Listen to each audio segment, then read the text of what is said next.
It's a crime series that changed the lives of two young women and left workers and residents on the city's doorstep living in fear. A sexual predator stalking and attacking women walking alone, then disappearing without a trace. Tonight, a rare insight into one of SA's most wanted men, who police are desperate to get off the streets. Midnight on September 6, 2012, a 23-year-old woman is walking home from a night out. Alone on Gover Street, North Adelaide, she has no idea that someone is watching. A mystery man springs from the shadows.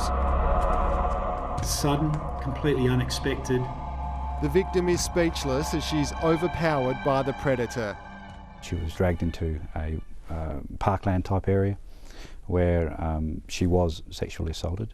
In the words of police, it was a horrendous attack, but somehow the woman found the courage to stare her attacker in the face, providing police with a detailed description. The result was this identikit, described by the victim as an extreme likeness of the offender. It was plastered on buildings across the suburb. She was a really good witness under a very stressful situation, and she did very well. Almost 3 months had passed by without any confirmed sighting of the man when here near St Peter's Cathedral he struck again. It was around 2 a.m. on the 23rd of November 2012.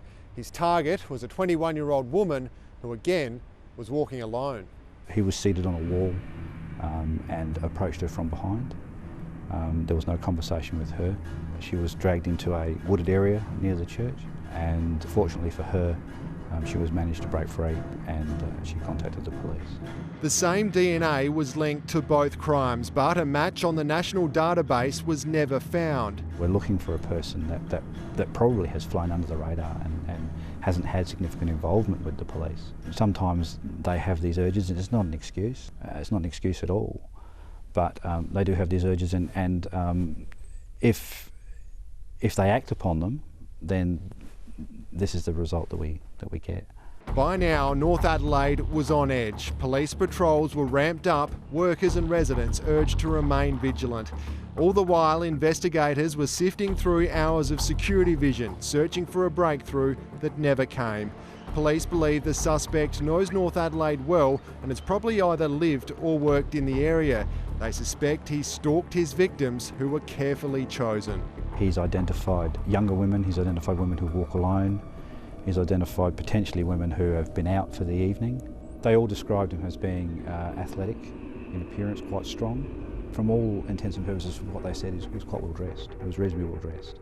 He didn't initially cast suspicion as the ladies were walking about. Police say with the passing of time, another attack is less likely, but while the predator is still out there, there's no